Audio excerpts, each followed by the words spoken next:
Good afternoon, Spartans. Happy Thursday, October 9th. You can see the agenda today. We are talking documents E and F, and then you have document G to do for tomorrow. This will be our last assignment before our exam that I will open up on Friday. You will have until Wednesday to complete it as we transition into our next unit, which will be the 2024 elections.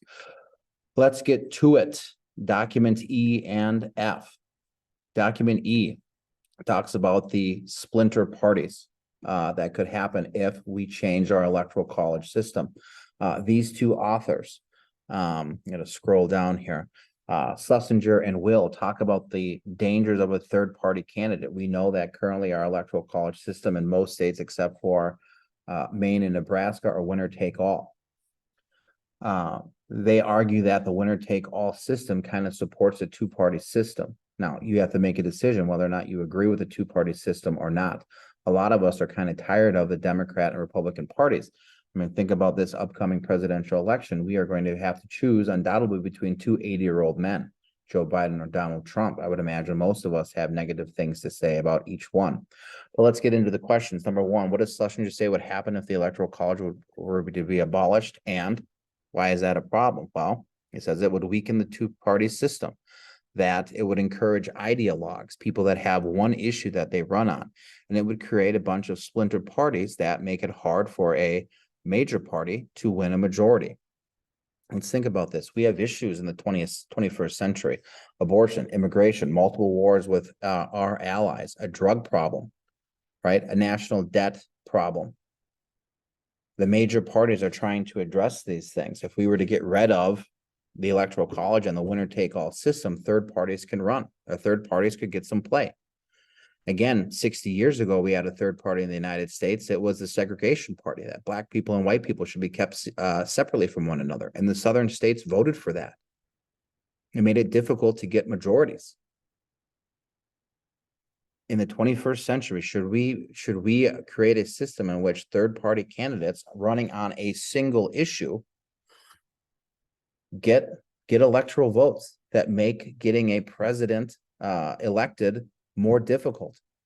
In the 21st century in the United States, we have a connectivity issue in the United States where people are separated from one another. Democrats and Republicans do not get along. Conservatives and liberals do not get along, and we can't get anything done.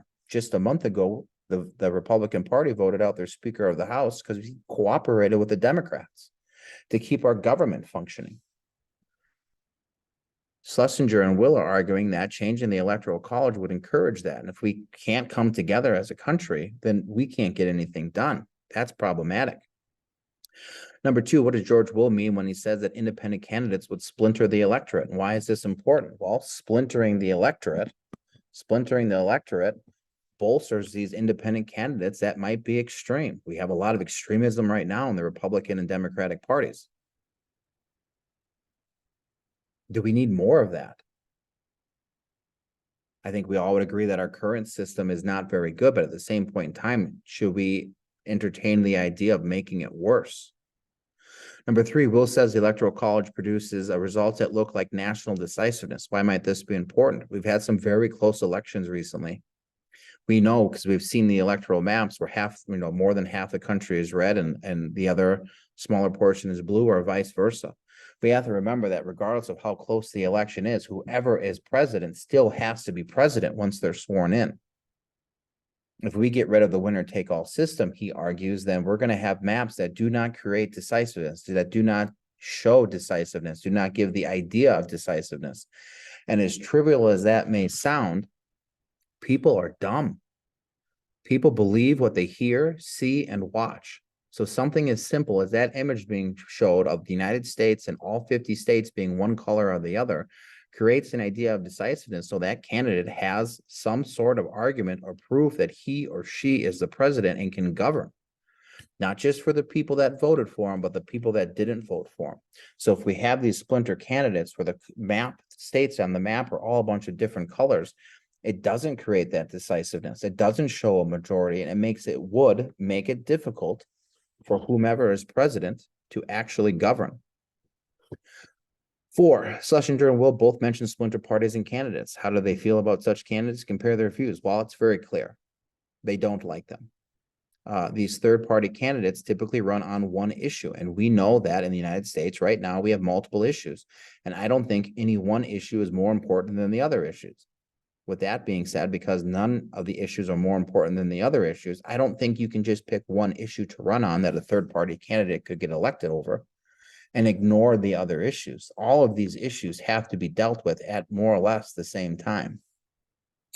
Let's go on to document F, where we're talking about equal say, equal representation in the electoral college process. This is something we talked about at the beginning of the unit, where a lot of students talked about equality and equal say and equal voice. Well, the electoral college doesn't necessarily do that, especially if you consider the splinter candidates that we talked about on the previous document. Perhaps most worrying is the prospect of a tie in the electoral vote. In that case, the election would be thrown to the House of Representatives, where state delegations vote on the president and the Senate votes on the vice president. Because each state casts only one vote, the single representative of Wyoming representing 500,000 voters would have just as much say as the 55 representatives from California, who represent 35 million. Now, we know from our last census that California has lost an electoral vote. They have 54 votes, but let's get to it. Question number one, what is Plummer's concerned about the tie in the electoral college, and why does he think this is a bad outcome? Well, here's the thing. We know that once it goes to the House of Representatives, each state gets one vote, and it doesn't matter how much people you have. So do 500,000 people in Wyoming have just as much say as 35 million people in California? That doesn't seem equitable to me. That doesn't seem fair. And here's the other kicker, and you'll see this on the next document. There's nothing holding those representatives to vote the same way that their state population voted. In fact, they are free to choose from whomever they want of the top 3 electoral vote getters in the electoral college.